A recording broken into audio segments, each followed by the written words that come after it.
क्या आप कोई प्लॉट या ज़मीन लेना चाहते हैं तो बताए गए इन 10 बातों का ज़रूर ध्यान रखें। पहला नंबर है डीड। अगर आप ज़मीन लेते हैं तो सबसे पहले उसका ज़मीन का रजिस्ट्री पेपर चेक करें, और अगर रजिस्ट्री ज़मीन नहीं है तो आप उसका खतियान का डिमांड करें। खतियान जिनका रजिस्ट्री नहीं होता है, ख़ानदानी ज़मीन होता है, उनके पास खतियान होता है। उन दोनों बातों को आप एक बार देख लें। दूसरा नंबर है करंट रसीद और म्यूटेशन। आप ऑनलाइन पे जाके किसी भी स्टेट से हो, वहाँ के वेबसाइट पे, स्टेट वाइज वेबसाइट हर जगह का अलग अलग है, वहाँ पे आप वेबसाइट पे जाकर एक बार पक्का कर लें कि करंट रसीद और म्यूटेशन जो है आप जिनसे ले रहे हैं उन्हीं के नाम पे है। तीसरा है वंशावली।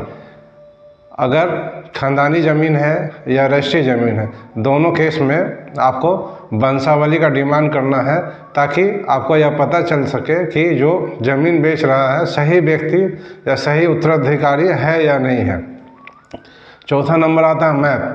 आप ऑनलाइन वेबसाइट पे जाकर, हर स्टेट का अलग अलग है, वहाँ पे आप जाकर चेक करें कि जो ज़मीन आपको दिया जा रहा है एग्जैक्ट में वह कहाँ पे मैप पे है, और उसके साथ जो आपको रास्ता बताया जा रहा है गवर्नमेंट का है या प्राइवेट रास्ता है, इसका आप कॉन्फर्मेशन मैप के द्वारा भी कर सकते हैं। इसके बाद छठा नंबर आता है सरकारी।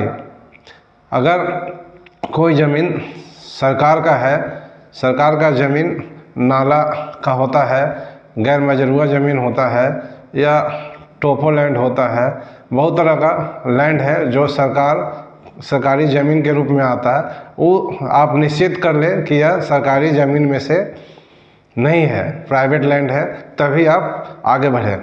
सातवां नंबर है केस।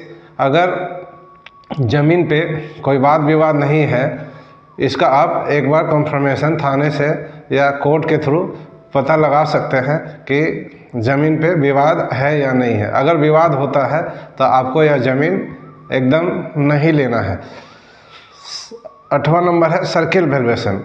जब ऊपर दिए गए बातों का कंफर्मेशन सही निकल जाता है तो आप एक बार कर्मचारी के यहाँ जाए, ऊपर दिए गए सभी पेपर को एक बार चेक करा लें, कर्मचारी से सेटिस्फाई हो जाए कि 100% सही है, तभी आगे बढ़ें। और उसके कर्मचारी से आप सर्किल वैल्यूएशन का भी पता लगा लें, ताकि आपको रेट के बारे में मोटा मोटी आइडिया हो जाए। कहे कि बहुत सारे लोग जो होते हैं सर्किल वैल्यूएशन गलत बताकर ज़मीन को बेच देते हैं, और बाद में आपको पछतावा के सिवा कुछ नहीं मिलता है। अगर 9वां पॉइंट है, अगर आप किसी रियल एस्टेट कंपनी के थ्रू प्लॉट या ज़मीन ले रहे हैं तो सबसे पहले आप उस कंपनी में जाकर उनका लीगल पेपर को एक बार चेक करें, और यह पता करें कि कंपनी कितने दिन पुरानी है, कितने प्रोजेक्ट इनका डिलीवरी हो चुका है, या नया फर्स्ट टाइम यहीं पे स्टार्ट हो रहा है। इन सब बातों का एक बार आप सत्यापन कर लें, और उनसे जो पुराना ग्राहक है, जो लोग ऑलरेडी वहाँ पे ज़मीन लिए हुए हैं, उनका नंबर ले लें और उनसे बात करें कि यह जो कंपनी जो है सही लैंड इनके पास है या नहीं है, और यह ज़मीन जो आपको दिया जा रहा है वह ज़मीन कंपनी का रजिस्ट्री है या आपका रजिस्ट्री ज़मीन है या एग्रीमेंट ज़मीन है, या किस तरह का प्लॉट है, या आपको एक बार कंपनी के थ्रू कंफर्मेशन लगा लेना चाहिए। 10वां नंबर दोस्तों आता है लोकेशन। अगर आप ऊपर दिए गए सभी बातों पे कंफर्म हो जाते हैं तो एक बार यह भी विचार कर ले कि जो ज़मीन आप ले रहे हैं उसके आसपास क्या क्या प्रोजेक्ट आने वाला है। अगर आपके ज़मीन के आसपास कॉलेज, स्कूल, हॉस्पिटल या कोई नया NH रोड निकलने जा रहा है या स्टेट हाईवे निकलने जा रहा है, तो वहाँ पे आप ज़रूर एक ज़मीन को ले और ऊपर दिए गए सभी बातों का ध्यान रखकर ही आप ज़मीन खरीदें, ताकि आपको फ्यूचर में दिक्कत ना हो।